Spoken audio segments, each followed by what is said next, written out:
วันนี้ก็ได้มาออกคลิปถ่ายคลิปใหม่น้องหลาเนาะโดยก็เปิดใจให้คนต่อไปเนาะพร้อมที่จะสละโสดแท้บ่น้องแท้พร้อมสละโสดโดยการที่พร้อมที่จะสละโสดนี่ถ้ามีคนใดคนหนึ่งเข้ามาจีบน้องเนาะศึกษากับน้องนี่น้องสิให้เวลาดนปานใดจังสิเพิ่นมาสู่ขอน้องได้ประมาณเดือนหนึ่ง2 เดือนก็ได้ถ้าแบบเพิ่นพาแห้งก็ประมาณเดือนหนึ่งก็ได้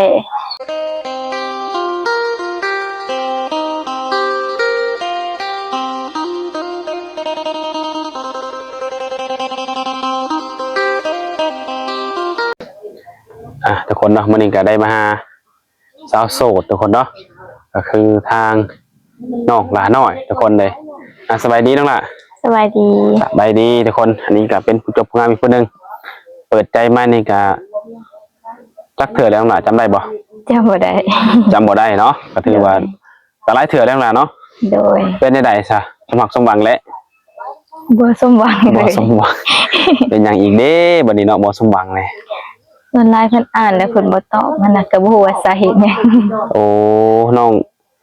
แต่ก่อนน่ะล้มกันเยอะแม่นบ่แม่นร่วมกันดีๆอยู่ล้มกันดีๆมีเครียดมีให้กันบ่โอ้แต่ว่าน้องส่งข้อความไปบ่แม่นแล้วเพิ่นนี่อ่านแต่ว่าบ่ตอบแม่นน้องล้มกับเพิ่นนี่โดนบัดใดเลยได้เป็นเดือนแล้วเพิ่นเศร้าลงกับน้องประมาณ2-3 อาทิตย์นี่แหละโอ้หยุดลมกับประมาณ 2-3 อาทิตย์โดยบ่ฮู้สาเหตุมันบ่โดยบ่ฮู้สาเหตุที่เพิ่นเงียบไปเนาะโดยมื้อนี้ก็คือสิแบบว่าคือสิเบิดหวังเนาะกับคนนั้นเนาะโดยมื้อนี้ก็ได้มาออกคลิปถ่ายคลิปใหม่น้องหลาเนาะโดยก็เปิดใจให้คนต่อไปเนาะตอนนั้นน้องล้มกับเพิ่นนั้นน้องคบหากันแล้วเพิ่นแล้วบ่ทันได้คบแบบคุยกันแบบเบิ่งกันจังซี่หันนะแบบเบิ่งนิสัยใจคอกันคือแบบผู้บ่าวผู้สาวจีบกันเนาะแม่นโอ้มื้อนี้ก็เลยแบบว่าเอาง่ายคือเมื่อยรอเมื่อยท่าเนาะแม่ตัดสินใจเปิดไมค์เผื่อว่ามีคนอยากที่ว่าจะมาสร้างมาสากับเฮาเนาะโดยปัจจุบันน้องอยู่จักปีแล้วปัจจุบันนี่19สิเข้า20แล้วสิเข้า20เดือนใดเดือนนี้แหละวันที่1ฮอดเอาใหม่ตรงแล้วว่าใหม่เด้อเดือนนี้บ่แม่นเดือนสิฮอดแล้วเดือนสิฮอดนี่แม่นบ่แม่นปิดเดือนนี้เนาะโดยวันที่1นี่แม่นแม่นบ่โดยโอ้วันคือวันเกิดน้องเนาะแม่นแต่ละปีจัดบ่ได้จัดเป็นได้บ่มักจัดบ่รู้ว่าได้มันแบบมันบ่ค่อยมีนะเลยแบบอยู่เงียบๆคือว่าอะไรมันก็ต้องใช้เงินใช้คำเนาะแม่นแต่ความที่เฮาก็มีพอเพียงส่ำนี้เนาะโดยโดยก็บ่เป็นหยังเนาะก็ถือว่าฮอดเดือนต่อไปวันที่นี้ก็คือว่าครบอายุเต็ม20 ปีเนาะแม่นคือน้องมาเปิดใจหลายๆเทื่อนี่จังได๋น้องพร้อมที่จะสละโสดแท้บ่น้องแท้ร่วมกับเพิ่นก็ได้เว้ากับเพิ่นได้ถามอยู่บ่ถามแต่แบบส่วนน้อยแบบเพิ่นแบบมักจุกจิกหั่นนะแบบน้องผัดบ่มักจังซั่นจุจิกนี่ในเรื่องใดของน้องแบบโทรมาหาน้องเวลาน้องสินอนจังซี่ก็ให้น้องเปิดกล้องน้องก็แบบอายหั่นนะแบบบ่อยากเปิดจังซี่แล้วก็เว้าให้น้องแนวนี้เพิ่นเป็นคนไทยหรือคนลาวคนไทยอายุหลายบ่หลายประมาณ50จุดประสงค์น้องนี่เปิดใจหาคู่นี่จำกัดอายุไว้เท่าใดก็ประมาณแบบจำกัดก็ประมาณ70นี่หั่นนะ70ลงมามันบ่แม่ด้วยความที่ว่าเพิ่นสิเป็นผู้ใหญ่เนาะโดยสุดท้ายมาเจอเป็นผู้น้อยกว่าเฮาอีกเฮาต้องเอาใจเพิ่นแม่นบ่โดยน้องตอนนั้นน้องคุยกันจักคนตอนน่ะ 2-3 คนเป็นคือการเบิดบ่คือการเบิดเอาเลยบ่แม่นล้มกลุ่มเดียวกันบ่เนาะโอ้เพิ่นจุจิกเนาะแม่แต่ว่ายังก็เฮ็ดอยากให้ได้ใจเพิ่นประมาณนี้บ่แม่โอ้โดยแต่น้องก็บ่ได้รังเกียจเพิ่นแม่นบ่บ่ได้รังเกียจก็คุยเนาะก็เฮ็ดตามแม่นบ่โดยโอ้แต่ว่าเพิ่นก็ยังเงียบไปอยู่เนาะ โดย อืมมาเปิดใหม่จังซี่น่ะจังไดมีการเปลี่ยนแปลงบ่เรื่องอายุนี่บัดนี้ บ่ คือเก่า โดย 30ฮอด70 โดย พร้อมสาระโสด โดย การที่พร้อมที่จะสาระโสดนี่ถ้ามีคนใดคนหนึ่งเข้ามาจีบน้องเนาะจะศึกษากับน้องนี่น้องสิให้เวลาดนปานใดจังสิให้เพิ่นมาสู่ขอน้องได้ ประมาณเดือนหนึ่งสองเดือนก็ได้ถ้าแบบเพิ่นเผาแห้งก็ประมาณเดือนหนึ่งก็ได้ โอ้ถ้าเพิ่นเผาแห้ง โดย ก็สิแสดงว่าสิตามใจเพิ่นแน่นี่เนาะ โดย โอ้บางทีคุยกันไปคุยกันมาว่าถึกอกถึกใจกันเนาะ โด พอย คอหัวม่วนเอ้ามีความหักซึ่งกันและกันบ่ฮอดเดือนก็อย่านะอ้ายว่าสิเนาะ ก็บ่ได้เด้น้องหนาเนาะเป็นคนที่เฮามักคนที่มักเฮาจังซี่นะก็คุยกันน้องหนาเนาะ โดย ลำแรกก็ต้องได้ได้รู้จักกันก่อนอย่างน้อยคือว่าน้องว่าแหละเดือนหนึงเนาะ โดย ถ้าว่าเพิ่นโอเคน้องโอเคก็อยากมาห้องมาขอกันมาได้เนาะ โดย คือน้องบ่ได้เลือกที่ว่าเพิ่นต้องเป็นคนไทยคนลาวนี่ บ่ได้เลือก บ่ได้เลือกเนาะ โดย การสร้างครอบครัวนี่ก็ไปอยู่นำเพิ่นได้บ่หรือว่าใด เรื่องไปอยู่นี่ก็สิยากหน่อยหนึงเพราะว่าเฮือนน้องมันบ่มีคนนั่นแหละ ๆอ๋อเอาล่ะคืออยากได้มาอยู่นํดีกว่าเนาะ โดยแบบคันว่าไปอยู่เลยก็สิอยู่ยากหั้นนะเพราะว่าท่านนี้ก็บ่มีคนก็แบบไปมาๆสินั่นได้อยู่ โอ้เฮ็ดไปเฮ็ดมานี่ได้อยู่ โดย น้องอยู่จักคนนี่เฮือนตอนนี้คือว่าบ่มีคน อยู่กับแม่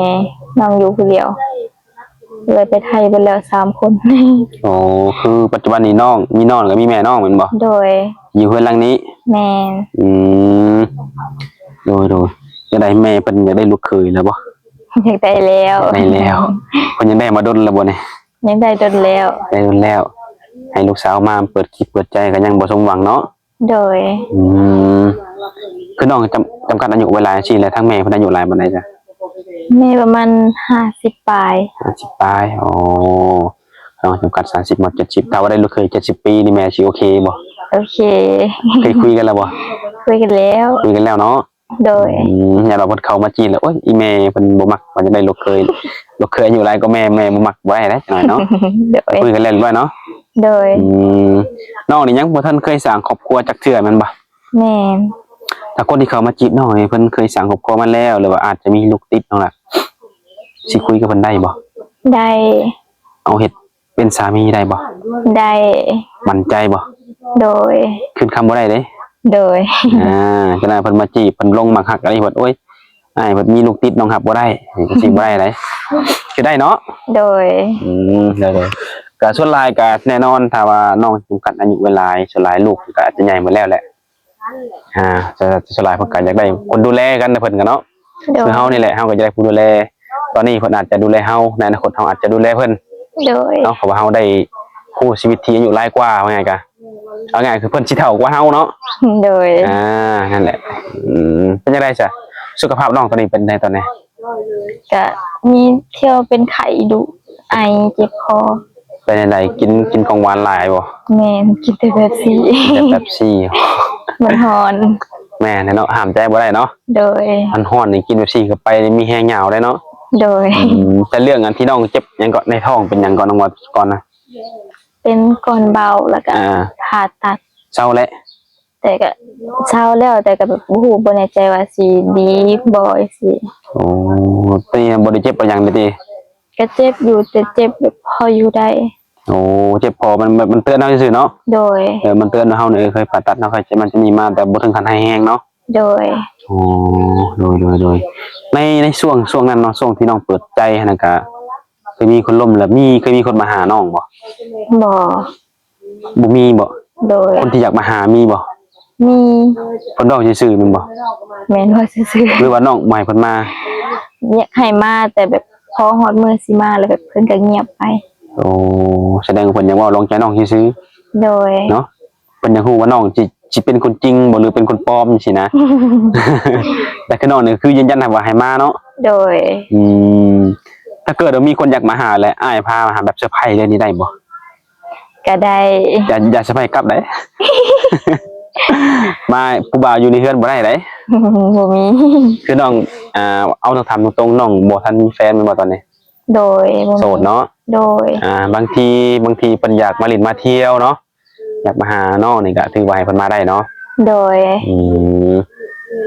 แต่ว่าเรื่องลิ้นเรื่องเที่ยวเนาะสงกรานต์นี่ใกล้สิมาฮอดแล้วน้องวางแผนสิไปลิ้นใช่บ่เนี่ย บ่ฮู้คิดยากเลย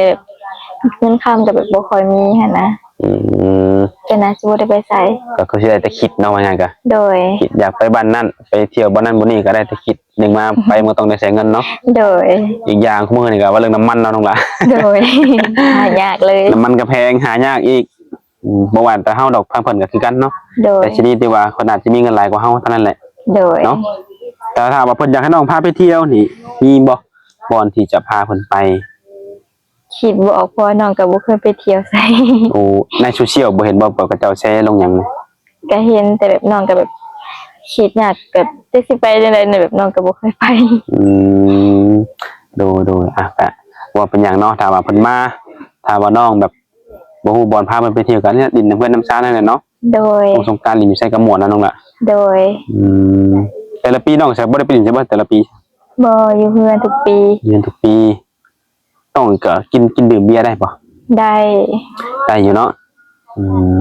ถ้าว่าคนที่เขามาจีบน้องเพิ่นอาจจะกินเหล้ากินเบียร์นี่ก็น้องก็ทำได้แมันบ่ ได้ มีบ่ข้อใดที่น้องบ่มักแล้วก็เป็นข้อห้ามของน้อง น้องบ่มักคนสูบยา มักแต่คนสูบยาแม่นบ่ แม่นแบบน้องได้กลินเลยแบบน้องวินหัวหั่นน่ะหน้ามื โอ้ ด ไปกินควันยา แต่ว่ากินดื่มนี่ได้อยู่เนาะ โดย อืมสเปครวมๆลองในแบบมักในแบบไหนน้องล่ะลองรวมๆเลย มักแบบคนเข้าใจคนซัพพอร์ตแล้วก็แบบมักคนที่สูงกว่าแล้วก็แบบเฮ็ดตัวแบบเป็นผู้ใหญ่จังซี่เข้าใจเฮาทุกสิ่งทุกอย่างแบบบ่มักจุกจิกจุกจิกอย่างนี้หั่นน่ะ อืมแบบนี้เนาะ โดย ตัวที่ว่าสูงกว่านี่อยากรู้ว่าน้องสูงเท่าไหร่ตอนนี้ 150ปลาย 150ปลายแต่คนที่เข้ามาเจ็บน้องยังน้อยก็160เนาะ โดย 160เป็นไปแต่คน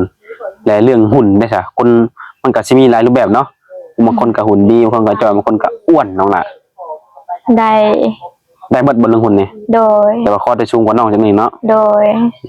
เรื่องสีผิวมันได้น้องล่ะมันก็มีคนดำคนขาวคนแดงแน่ แบบอยากออกแบบผิวสีแทนก็ได้เพราะว่าน้องก็แบบยันค่ะว่าขาวโพดก็ยันบ่เหมาะสมกับเพิ่น อ้าวทางว่าเลยวันนี้เนาะดูเลยอ่ะจังไดก็ตามน้องว่ามาเนาะ โดย ตามจังว่ามาแล้วเพราะว่าน้องเป็นคนที่หาคู่เนาะ โดย เพราะว่าแต่น้องนะหาคู่น้องก็หาเพิ่นก็หาคือกัน แต่จังไดก็แล้วแต่ถ้าว่าเห็นคลิปนี้เนาะอยากทำความรู้จักกับน้องหลาน้อยอยากรู้จักว่าน้องเป็นคนแนวใดเนาะก็ให้เขามาโอ้มาล้มน้องหลาเนาะ โดย ถ้าว่าล้มถึกใจน้องก็ให้เวลาเดือนหนึงเบิ่งใจกันคืออยากมาห้องมาขอกับมาน้องหลาเนาะ โดย พอแท้ได้ โดย บ่ให้เว่าแต่ในคลิปได้คือเว่าแท้ได้น้องหลาเนาะ โดย มั่นใจแม่นบ่ โดย ทุกคนเนาะแต่ว่าเรื่องขาดองขาหยังก็ให้เพิ่นมาห้องมาถามเอาเองเนาะ โดย ส่วนว่าทางพ่อทางแม่เพิ่นสิห้องแพงห้องถึกก็ขึ้นอยู่กับเพิ่น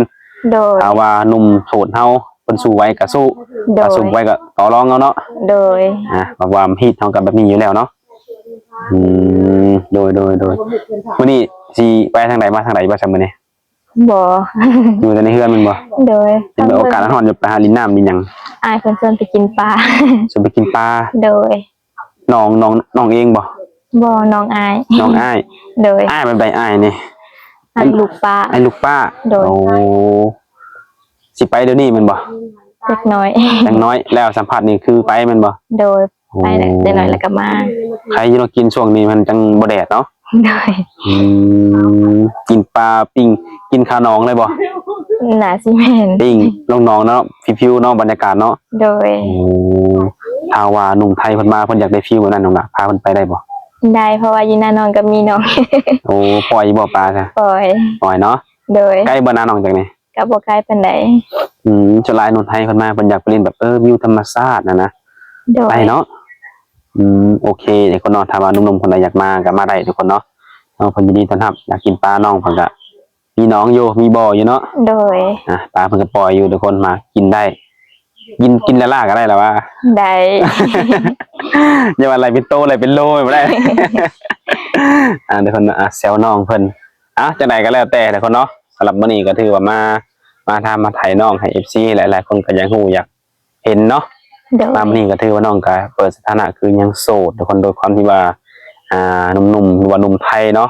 เพิ่นเงียบหายไปเองบ่แม่นว่าน้องบ่อยากโลอยากลมเนาะน้องมีเวลาคุยอยู่แม่นบ่ โดย